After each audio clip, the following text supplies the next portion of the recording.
Defense Secretary Pete Hegseth has made it his priority to reform the military, and we've already seen a complete rejection of DEI. But now there's a new idea on the table. James Fishback is asking Hegseth to let service academies like West Point accept the classic learning test as an alternative to the SAT. So Inez Stepman, she's the senior legal analyst for the Independent Women's Forum. She joins us now with more on this. So Inez, first of all, thanks so much for joining the show tonight. But you posted on X saying that you think this is a great idea. So what is the classic learning test first? Well, it's an alternative to the SAT and other tests that you might be familiar with, like the ACT. And the dirty secret is, even though you often hear people on the right relying on these tests as a measure of merit, for example, the SAT is administered by the College Board, which is one of the most aggressively woke organizations in education. And they've been watering down the substance of the SAT, frankly, for some number of decades, at least 25 years. A lot of things that older viewers might remember from the SAT, like analogies, those have been gone for decades, right? So the test is very different than it used to be. It's very watered down. It also is somewhat ideological in a way that it didn't used to be. Whereas the classical learning test is an alternative that I think would be great to have our major institutions, especially military institutions, accept, because it tests the sort of things that are important for citizenship in this country. Inez, great to have you on. We love our friend Inez coming on the show. She's been killing it on Twitter. Thanks. And with a new podcast as well. We'll have to talk about at the end of this. But when you think about this test, which I think is very interesting and sorely needed, speak a little bit to why this is especially needed at the military academies. Well, I'm sure everybody remembers the viral incident with the guy with the Marxist stuff inside his graduation cap, right? The reality is the military hasn't been exempt from the same institutional takeover forces of the left. They've been just a little bit, lagging behind, for example, universities, of course, that dove headfirst into that ideological morass. But the fact is that the military academies and thus the military were also caught up in this ideological, I don't know what to call it, cultural revolution, right? So this would be a really strong move to show that we understand exactly the ideological nature of a lot of these institutions, and we are dropping those institutions that do not serve us, the American people. Would be an explicit move saying we want to test our graduates in these elite military academies to see if they know the passages about the Constitution, right? You can show your demonstration or your learning, your sort of reading ability, for example, in almost any number of passages, but the ones on the SAT are going to be very different than the ones on the CLT. And the CLT also is going to show us that you're familiar with the Constitution, that you understand the three branches of government, that you have read some of these passages about the greats of Western civilization. I think will be a really good indication that this administration understands how to kind of wrench our educational systems, whether they're military or otherwise, off of this ideological path that also, frankly, robs students of the kind of Western learning that used to be synonymous with higher education. Well, let's move on from the service academies over to Harvard, because you wrote something on X to the effect of the left decided a long time ago that the Civil Rights Act beats the First Amendment. Right now, Harvard is about to get burned by that logic. So can you explain what's happening here with America's top university? Well, universities are having to obey the federal laws. That's really the beginning and end of this story. Universities have made their money for decades and decades and decades, relying on the generosity of taxpayers. And one of the strings that came with all of those federal billions was that they were going to adhere to the Federal Civil Rights Act. And frankly, this was just something that universities did not think were going to be enforced against them, even though as they were enforced against other institutions, right, in ways that vastly stretch the text by the left. If you think about how the left has used Title IX or Title VII or Title VI of the Civil Rights Act, all in different ways to try to force their agenda, now we see an administration that has the spine, frankly, to actually look at the text where it says you cannot discriminate on the basis of race, and apply it to universities where they're very clearly discriminating on the basis of race, whether it's in admissions, whether it's in hiring, whether it's by preventing, for example, Jewish students from egressing the Quad, which is a very clear violation. We can talk a little bit more about that if you like, but there is a difference between words and action, and Title VI only applies to action, like blocking a student on the basis of race. So universities have basically been in flagrant violation of all of these titles for a long time, and nobody looked into it because Democrats obviously wouldn't want to, because they're ideological and agree, they're ideological fellow travelers, right? And Republicans inexplicably for decades refused to use these billions in funding to prevent universities from very basically breaking the law in favor of their ideology. So that's come to an end. I think it is one of the best things that has come out in the first 100 days of the Trump administration. And I think it's a move that will continue to pay dividends for years, even after the Trump administration leaves office. Yeah, so I want to ask you about where this goes, because there seems to be two facts that are very positive, and we'll see, where it goes. They're squeezing universities. One is, as you just laid out, the case against them is very clear. I mean, whether you're talking about removing, portraits of people off the wall because of their race at Princeton, or the admissions standards that they have everywhere where they're discriminating on the basis of race. It seems very cut and dry, I think, and most people will get that when it's explained to them. And on the other hand, you have an administration that seems very dedicated to this. I don't think they're going to back down. We had a great interview with May Mailman at the White House not long ago, who's the deputy for Stephen Miller. And, she was just saying there was no hesitation. She was saying, well, they're going to have a choice, and they're going to have to make their choice. Okay. But on the other side of that, these are powerful institutions that have been doing this for years, that in many cases have billions of dollars.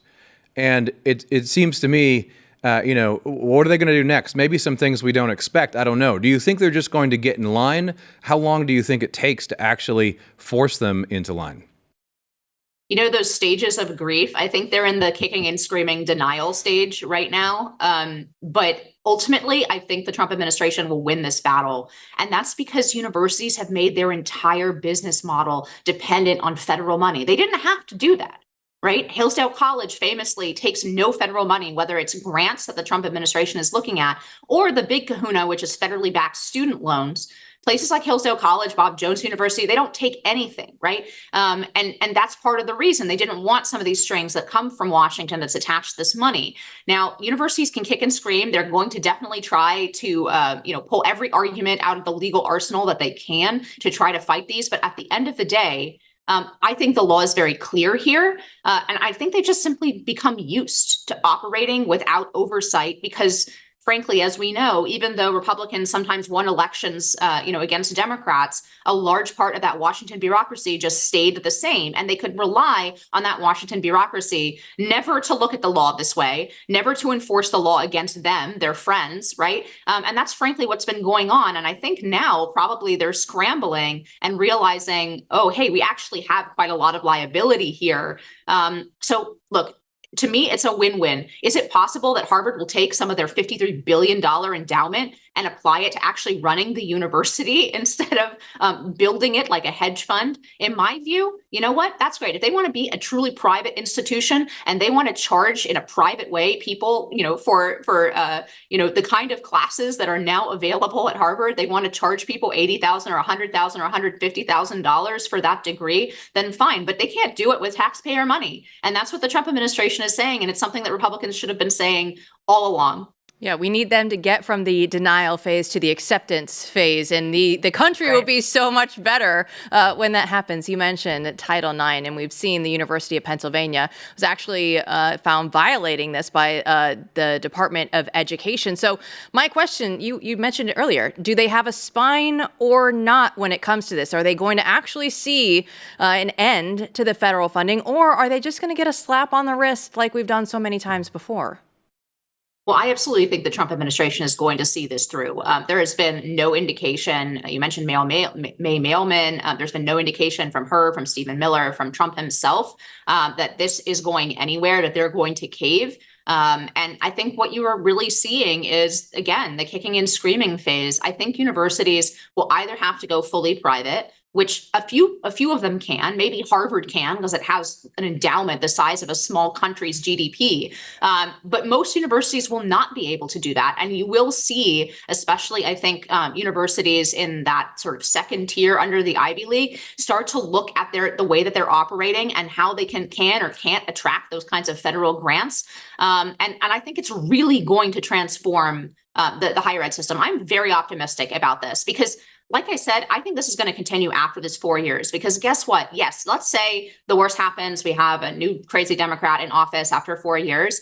University budgets can't be thought of, the financial trajectory of the university can't only be thought of in 4-year increments. What Donald Trump has laid down is the marker for every Republican, official who comes after him, every Republican elected official, president in Congress. He's laid down a new marker which says the Republican Party will not acquiesce to continuing to force taxpayers to fund what are essentially woke madrasas that benefit the elite. And I don't think universities are going to be able to get around that. They have to be able to think in a longer time frame than only the years that Democrats are in office. So I think this is going to cause some permanent changes to the way that our universities are run. And if a few universities want to defy this and spin off and become entirely private, that's fine. But the university as a sector as a whole cannot afford that. Amen to that. Yeah. I mean, the interesting thing about May Mailman, of course, is that like many others in the Trump administration, she has an Ivy League degree. She has a degree from Harvard and is against it precisely probably because of that experience. I see many younger conservatives who come out of those universities. The difference in the last 10 years is that now they say they need to be punished. And we've spoken about this before. It was a turning point, and it's amazing and it's great. And let's say the Trump administration goes forward on this. I guess we can't lose sight of the larger picture, which is that we actually need universities that teach American history and civics in a real way. They actually teach the truth. They teach people to love their country, to understand their country, and how to work within that system. And I can't help but notice you have a book on your shelf written by someone who I believe you know or is close to you, called The War on History, and they've been waging that war for decades. So how does this translate, do you think, into the positive? How do we get to the new institutions or reform? Is it going to be, are these institutions, some of them going to reform themselves? Is it going to be up to new institutions to reverse that war on history and actually teach the real thing?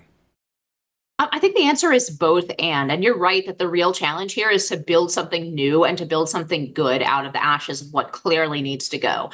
And whether the, sort of legacy institutions are going to persist through this shift in higher ed is still very much up in the air. But I do believe that better things will be built. And part of the reason that I believe that is not just sort of this airy, gauzy, like I just believe in the truth, right? I think it's because for the first time, the right is going to put some of those incredible number of billions into that project, right? If there's one thing that's true about America is when there are billions in the offer, people step up, right? They step up to build things when there's so much money on the table and so much money to be made. And make no mistake, universities may be classifying themselves as nonprofits, but there is a lot of money in their industry, and most of it is being spent by taxpayers. And so that's why I think these moves are so powerful. It's not just about punishing institutions that are no longer deserving of those taxpayer dollars, but it's about encouraging institutions who are deserving of that, who are going to give young Americans, the best and brightest, an actual elite education, a Western classical education that not only makes them, more likely to go out into the business world and succeed, but also makes them better citizens, better,